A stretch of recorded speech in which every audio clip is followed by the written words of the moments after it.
Wicked. David, we're in 2026. We are in 2026. You and me and everybody else. Sorry, it's been a while since I've done one of these episodes, so I'm a little rusty, but That's okay. wicked. That's okay. You're Yeah, my second for the year so you far, have been on a and we've roll we've this year. already we've already discussed my first,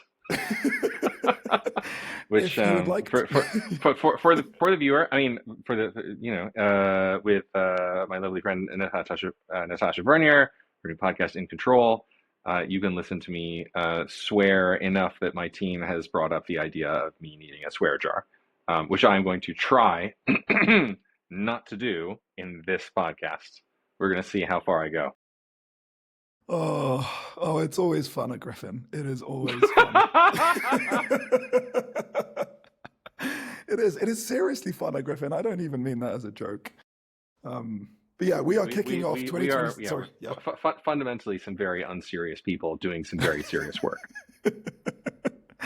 And doing the serious work seriously, just to emphasize. Um, yeah. We kicked off this podcast last year with you, David. That was our first episode, and we said we would do the same this year. Maybe we'll keep to the tradition next year as well, hopefully. But if I haven't been fired by then, we'll find out. Please don't fire David. Bored. We like David. Uh, I hope they're listening. You posted on LinkedIn a few days or a couple of weeks ago, David, about our investment areas for 2026. Shall we walk people through what those are? Yeah. Do you want me to do it? Go Or I for mean, it. I, Go I, I for can it. I can I Yeah. can pretend that I've forgotten. Yeah. So I mean, look. Uh, we so in my LinkedIn post, I talked about three areas. In our most recent investor update, it's actually four areas because the fourth area is sort of is implicit in the three. But so the three kind of big product areas for us are stable coins, um, AI and agentic finance, agentic banking, agentic payment support, uh, card issuing. So these are the three kind of like net new product initiatives. And then the fourth implicit one is you can't just ship new stuff. Like our business grew by an order of magnitude last year, and it's going to grow by another order of magnitude this year. Several orders of magnitude for certain metrics, and you like it turns out that like if you just keep growing things by an order of magnitude, like stuff is going to start to break. So like implicit in the list is while we are growing by an order of magnitude, ensure that the stuff that is working today doesn't stop working tomorrow. That makes a lot of sense. It's like what you said. Alan, our CTO, says scale is a feature. It Yeah, doesn't just happen. I should have actually started at last year. Why don't we pause for a second, go back to sure. what happened last year? You said we grew an order of magnitude. We've signed the likes of Uber, Marqeta. Yeah, what was 2025 like? 2025 was pretty wild. I think especially so it we I mean the first couple of months of 2025 were pretty rough because we were fundraising and it was not going super well. Um, and then once we had that done and behind us, we started to grow very quickly. And so, we had kind of tripled revenue relative to the start of the year. By the summer, had basically 5x revenue, a little bit more by the end of the year. And particularly in late Q3 and Q4, signed a number of pretty big deals that most of which are not yet live, but are sort of coming online over Q1 or in Q2. Um, and so, we're entering 2026 already knowing that we are going to double revenue this year, even if we do no more sales, which is an awesome place to be, right? Like that's super cool. That's Um, insane. and Yeah. so like I mean I'm kind of working on our pitch materials now for our next raise, but like part of the narrative basically is like, all right, look, we have contracts that we've already closed that are going to come online that are going to double our revenue. if we do as well this year as we did last year for sales, we will then triple our revenue because that's like 1x again, right? And like our net revenue retention is north of 50% on an annualized basis, which means we will also get the equivalent of like 75% of 1 year's revenue out of that. And so like even if we do just as well as we did last year, and we're going to have more people and more product and more proof and blah blah blah, all this stuff, like we're basically guaranteed to like 4x revenue this year, which is like for a company that is not selling an AI product is very, very good growth. Regulated product, which is also a huge moat, Yeah, growing at that speed. Wow. yeah, yeah, It was a fun year. It was a very fun year. And so these strategic focus areas that we're going into 2026 with, so stable yeah, coins, yeah. AI agentic banking, cards, and sorry, yeah, the fourth, obviously, yeah, scale. So if we start with stable coins, we've signed a few customers who work in the space. But why particularly stable coins? What are you seeing as CEO that made you decide to invest in that area? So, one thing I want to start with that it's not just like, oh, at a macro level, like I see the usage charts going up and I'm like, I got to get in on that, right? That's not what's going on. It is much more product led for us, where when we look at particularly how to do cross-border payments, it is very clear that for a significant number of use cases, stablecoins offer superior price point, superior speed of execution, and require less liquidity along the way than a traditional cross-border business would require in order to run and achieve the same outcomes. And so, Peter Thiel has this whole thing about, you got to have a 10x better product to displace the incumbent. Like those three things do, is it 10x better? I don't know, but they add up to a pretty materially improved kind of proposition relative to the way that cross-border payments work today, and particularly cross-border cross-currency. Okay, cool. So that's a start. You'll be forgiven for then thinking, but Griffin is a domestic UK bank. Like, why do you care about cross-border payments all that much? And the answer is that cross-border pay, even though we are a UK domiciled bank and we do not do a lot of cross-border activity ourselves today, we do bank a significant number of cross-border payments businesses. And that comes in a variety of flavors. It comes in remittance, comes for sort of trade finance with cross-border kind of SME payments. And so this is a space that we have quite a lot of exposure to and quite a lot of insight into. Some of the firms we work with are already using stablecoins. Some of them are looking at using stablecoins. Some of them have, since we started talking to them, like committed to a stablecoin based strategy and deployed net new products that are stablecoin based. So you're watching this evolution in a space that's like a big part of our overall portfolio, and we're seeing the impact that that's having. And so there's a couple sides to this, right? So one is, as you said, we already bank a bunch of these companies. And so even if we do nothing, even if we're providing no service to them, we need to be savvy about their infrastructure and how best to support them.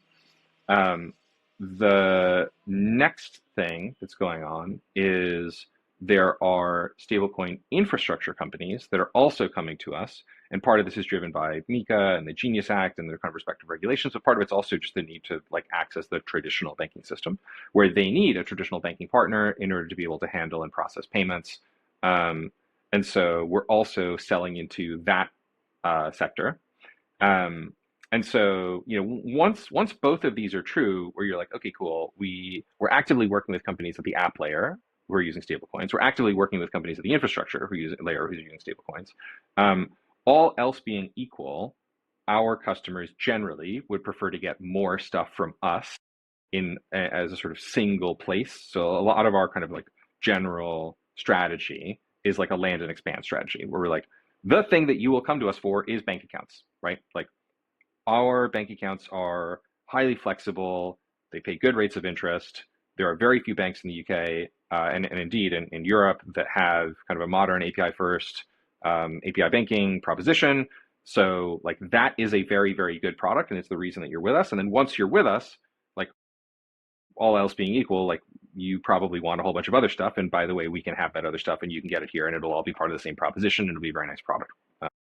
So where we're kind of moving to is we're moving from this kind of commercial position and a risk and compliance position into like a product position where, you know, we want to be able to have an embedded stablecoin based payments and custody offering, and kind of, you know, implied with that, like, is all the kind of on-ramping, off-ramping, like embedded compliance infrastructure that you need in order to be able to do that.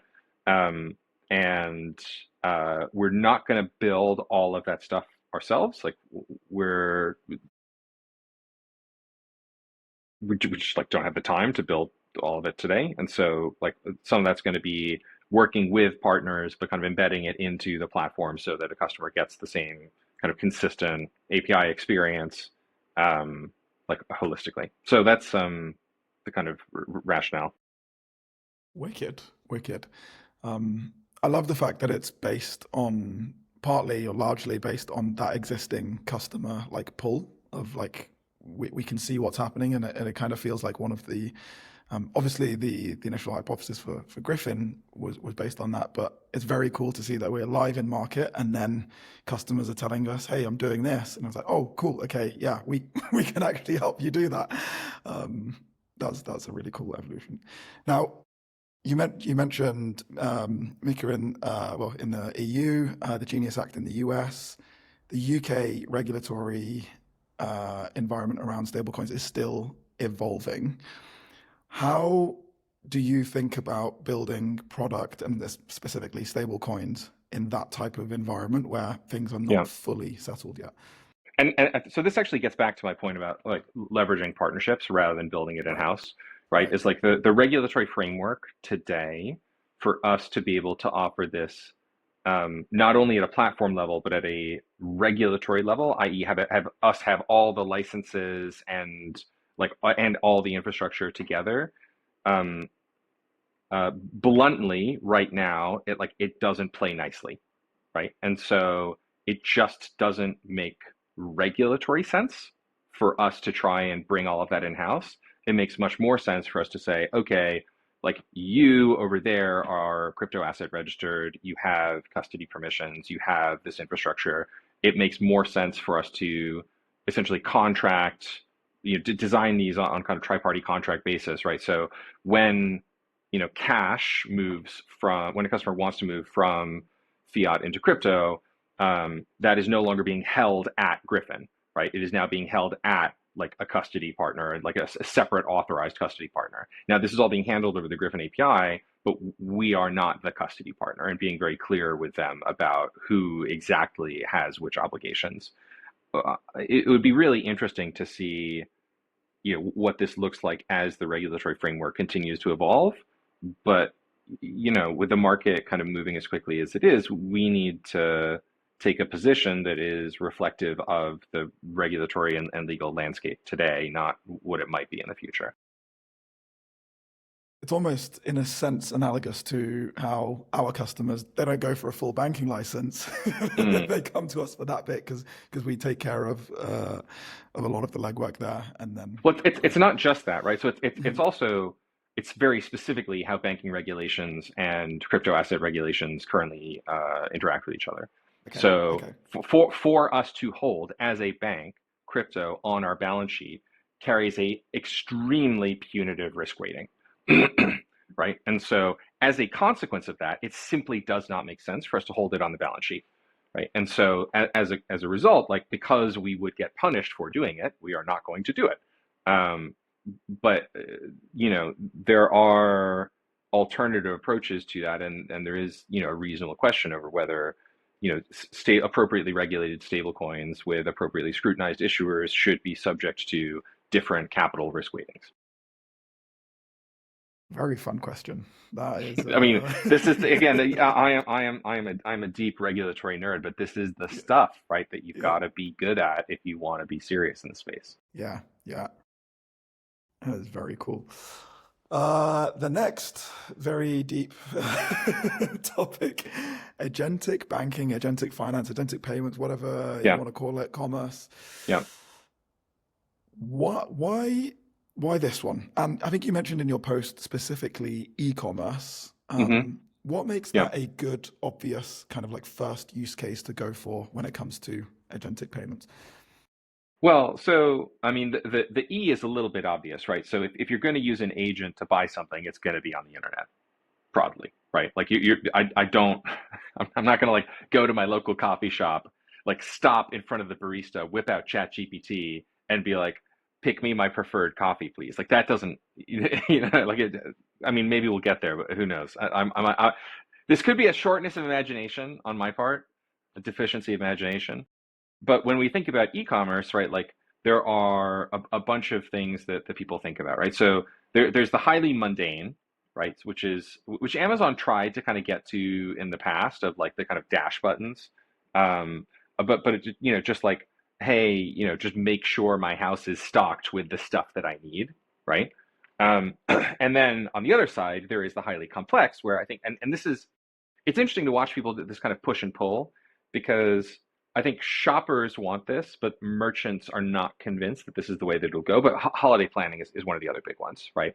Where it's like, I want ChatGPT to plan, or whatever, Claude, any of your kind of respective model. Like I want it to plan the full thing. I want it to figure out the airline tickets. I want it to figure out which hotel I should stay at. I want it to do bada bada bada bada bada.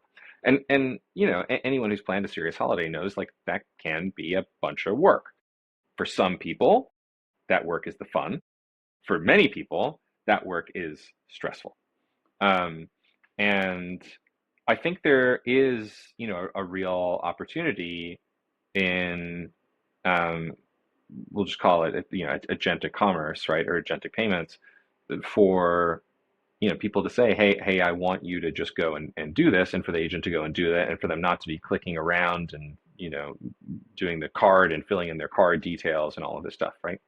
Um, and so that I think has a real potential to be a vastly improved shopping experience for consumers.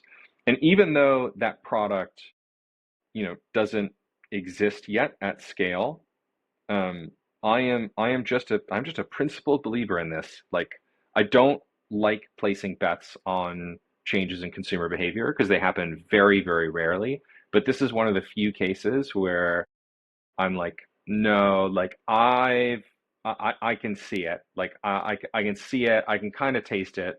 Like someone needs to get there, and it needs to get there first or second, and kind of figure out how this works. And you and I have talked about kind of AP2 and what Google's doing, and a lot of the work there is about, how do you make, from a merchant side, how do you make your inventory digestible by an AI? How do you make it easy for an agent to understand what is available for sale, and like how to understand like inventory and the shopping cart and all this stuff. Um, so it's an interesting one in that I think we are about to see an absolutely massive change in consumer behavior over the next, I would say, it's going to be much faster. It's going to be like slower to start than we expect, and then it's going to be much, much faster than we expect. So I would say like three years probably, just a radically different approach to how commerce and how payments work. Um, and then the question is kind of like, well, like, what are we going to do about it, right? Yeah. Um, so there's a couple inputs to this. So one is, you know, and it's linked to this kind of third thing, card issuance, but let's just skip that for a second, right? Like, assuming you have a card that has been issued by Griffin, you want that card to be to an agent that you want to go and buy stuff, right? And so we have to do the infrastructure work to make it so that an agent can understand, hey, how much funds like are available for me to use, and like what is the authorization flow for this credential, right? And so like there's kind of just basic workflows around that we need to be able to support. And it's similar whether you're doing card payment or an interbank payment, people largely buy stuff with cards in for the most part, right? So that's the kind of universe where I think this is going to be most germane. Um, and so, yeah, a lot of it is kind of about that. And so it's to me, it's very fundamentally linked with the kind of card issuance product, but it's about thinking ahead to, all right, like we just need to assume that people are going to be using agents specifically for payments, you know, Yeah. all the time. Then to like a lesser degree, I think we'll see agentic finance more broadly, kind of like agentic wealth type stuff. That I think I'm a little more skeptical about. And there are a couple of reasons for this. So one is, I think it will be a little bit challenging for people to hear, let's say, agentic wealth and to not think of like robo advisors, basically, right? And I just think it's going to be a little bit harder from like a marketing narrative to crack that. And it's also going to be, I think, a little bit harder to come up with a product that feels that much better, that's that much of an improvement on the kind of customer experience. There are more niche use cases that you and I have spent a lot of time talking about where I think there is a huge opportunity for agents. So like corporate treasury is like just a super duper slam dunk, right? Like incredibly obvious, huge gains to be had, huge efficiencies. I mean, like we've talked to people at banks who are like terrified that like when this starts to pick up, like their entire treasury team is just going to get dismantled, basically. And I think that fear is super legitimate. Um, uh, and then the kind of next question is like, all right, fine. So like all this happens, like why does Griffin benefit from it? And the answer is because we are a modern infrastructure provider in a world in which we have achieved a microscopic amount of like uh, market penetration. Um, Anything that causes people to reevaluate their infrastructure partners or to look at shifting stacks or working with new people or building a new product is a net gain for us. And so anytime any kind of change in behavior happens, we win. Like just, and this is just like, this is not like a theoretical thing. This is like literally just like observe. This is how our business works. Like this is the core of how our business works, right? Um, and so, A, that's like just already like the default. And then B, if we can be really uniquely positioned on the kind of like agentic infrastructure support side, then that makes us even more of a winner. And nobody else is like out in front of this at the moment. I think I saw you say somewhere money's like no longer moving hands; it's moving from system to system. I think that you said that actually, but then I stole it. Just in case anyone's in any doubt, Mo comes up with every word that comes out of my mouth, and then I just repeat it. This is like the strength of having a very, very good marketeer working for you. I mean, yeah, if like you say, if companies are reevaluating their infrastructure because suddenly, like you say, maybe a wealth company doesn't want a robo advisor, but it wants the payments to happen through, I don't know, some type of agentic initiation through a protocol. And then it's like, well, okay, do we have the infrastructure to support that? You need an API first bank. You might need a bank that has an MCP server. Yeah, Yeah. yeah, suddenly yeah. that modern stack that we've built becomes super, super relevant. Oh, that is a huge space. I like that we kind of focus on a real use case, like you said, e-commerce that makes tangible sense. I forgot about the Dash example, but I was like, oh yeah, that was a Yeah, Dash. yeah, yeah, yeah, um, third, cards. You already mentioned it briefly a little bit in the context of yeah. agents, I mean, but so yeah, cards are uh, cards are they're just obvious. They're just so obvious, right? It's like it's how most consumers make most payments most of the time, right? Um, and like I had this conversation with an investor earlier this week, and I was like, you're just kind of running through our numbers, and I was like, here's how many billions of pounds we clear. And he was like, why isn't your revenue higher? And I was like, oh, it's because it's all interbank payments right now, right? And so like your monetization on interbank payments is quite poor. But as soon as we move into like the universe of cards, like this goes up to, 20 basis points minimum, depending on, what the card product is basically. And he was like, okay, yep, like that just makes a ton of sense. Like this is just super obvious, right? Um, and then like I mean, so there's part of it that's like a clear business case, and the other side of it is just like customers want it, right? Like half of all of the companies that we talk to want to be doing something with a card product. So for us to not have it is frankly just ridiculous. Yeah, I guess it's part of that land and expand strategy again, and a very obvious one. Yeah, I mean, it's just like it is the preferred payment method for human beings everywhere today. So it's certainly everywhere in the UK and in Mm-hmm. Europe and America. Ambition at Griffin. This is big. This is awesome. Just looking back, like from 2024 till now, and then looking towards the end of 2026, what would success look like for you? What are you kind of hoping that we get to by the end of this year? I mean, success would look like actually delivering everything on time, which is basically impossible. Um, uh, I mean, I shared the kind of product roadmap for the next 18 months with Alan, and I was like, am I getting fired if I put this in front of people? And he was like, I mean, it's ambitious, but it's not impossible. Um, so I don't know, man. I mean, there's a lot to do because it's infrastructure. Everything takes longer than you want it to, and especially because we really put an incredibly high premium on getting it right the first time. And you can never be 100% right the first time, but getting as many of those kind of foundational decisions right the first time is really important because the cost of having to rebuild infrastructure is so unbelievably high. Um, and then, of course, tying it into our risk management framework and making sure that we're going to be in a position where we're not suddenly going to be doing stuff that we're not going to be able to control or oversee. So there's a lot of uh, you know socializing, thinking, budgeting, building the business on paper, then spending money to hire the people to be able to execute on it.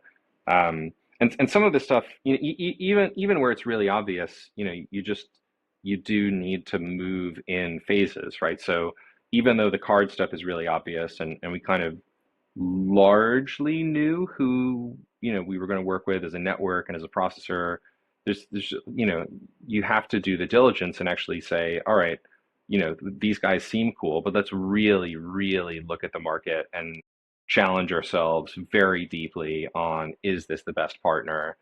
And then, you're like, all right, cool. And now I got to do, this whole business model on paper. Is this going to make me enough money? What is my real hard proof that customers want this? Um, how long is it going to take me to deliver this? How much do I need to budget, in terms of who's the first person who gets hired? How far in advance of the product do they need to be hired? What's the actual kind of engineering roadmap capacity? It's just so much to think about. And you have to like, you know, um, you have to pull the trigger on anything like really far in advance on this stuff in order to be able to move into like delivery Yeah, seriously. yeah. But the thing that we know is like you just can't stand still, right? Like No, this is no, like no. we're definitely not done. This is totally day zero. Like Yeah, we have yeah. so much to build. I remember there being uh we didn't lose a lot of customers in 25. I think we lost one, maybe two, um, and then a third went under. Um, and the the one that we lost was like, you guys just seem to think that like your product is done, you don't need to improve it anymore, and blah blah blah. And I was like, I don't know who you're talking to here, but like nobody thinks that. like I don't know how you formed that impression, but like nobody here feels that like Griffin is a finished like project. Like we are so unbelievably early, and Yeah. like I mean this is going to sound terrible to like customers. So like customers, obviously the product is rock solid. Don't worry about it. But like I just mean in the in the context of like the thing that we're really trying to build, where we really want to be able to say like, we've got you for FX, we've got you for cars, we've got you for credit, we've Yes. got you for accounts. Like Yes. if you need us to have custody of assets, like we can do that. Like Yeah. like our ability to do all of this in one place so that customers don't have to stitch together 10 different partners to get a product to market.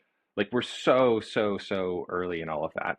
And then just figuring out the ordering and how to do this in a way that still enables us to have like a really strong and coherent product, is yeah, keeps me up at night. But on the other hand, it's fun and exciting, right? Like we're Yeah. definitely at the point where we've got like sort of minimum lovable product. Like Yeah. our customers are profoundly loyal. The like usage of the platform and the value people get out of it is really real. So it's just about continuing to be super loyal to our customers and say, all right, like the stuff that you guys want next is what we are going to build for you. Yeah. Yeah. I love our relationship with our customers. Me too. It's very warm. um, any personal goals, David? Do you want to give people a little window into the life of a bank CEO? Um, I mean, I've written about this publicly. Like I stopped drinking last year. Um, I don't have it as a personal goal to not drink this year. Like that's like I'm just not drinking is just like who I am now. Mhm, So it's not like mhm, a goal. That's just like mhm. part of the landscape for me. Nice. Um, uh, yeah, I don't know. I think, be a good dad, be a good person, be a good friend, um, be present, be loyal. Um, I don't have a lot of New Year's resolutions. Like this is just be be be the person that I want to be. Like Yeah. Yeah. I'm like I'm a big believer in not having any regrets, and like Mhm. the way that I live my life is to ask myself before I do anything whether I would regret it afterwards. Like it's not like regardless of what I do, no regrets. It's like no, I make the choice at the time Yeah. with the full knowledge that I don't want to regret it later, Yeah. right? Yeah. Okay. Um, Okay. yeah, and that's I don't know, that's a philosophy that's served me reasonably well so far. Yeah. It's got you to building a bank. Well, not just building. It's got me to running, this Yeah. real organization. Yeah. Yeah. Yeah, I mean, I mean, look, uh, I'm really excited for us this year. The sort of um, growth in metrics that we are going to see as a consequence of a number of our customers coming online is going to move us from, this, I'm not going to say inconsequential, but small specialist new entrant bank to having a meaningful amount of market penetration. Like we will touch the lives of a meaningful number of people in the UK at the end of this year. And we will still be growing very quickly. And I think that's incredibly cool. That's super cool. That's super cool. Let's get to work. That's right. I think we managed to do that without you swearing once, even. I was very conscious. I was waiting for NK, our producer, to potentially introduce a little wag of the finger, if any swears came out. If you do want swearing, go to In Control, Natasha Vernier's podcast. If you don't want swearing and you want to hear about our strategy, thank you for listening to this one. David, real pleasure. Super excited. I'm sure we'll keep people up to date through the year. And I'm sure, well, you're going to be hosting some of these. And make sure to follow David on LinkedIn if you don't already. Yeah. Cheers, David. Cool. All right. Thanks, Mel.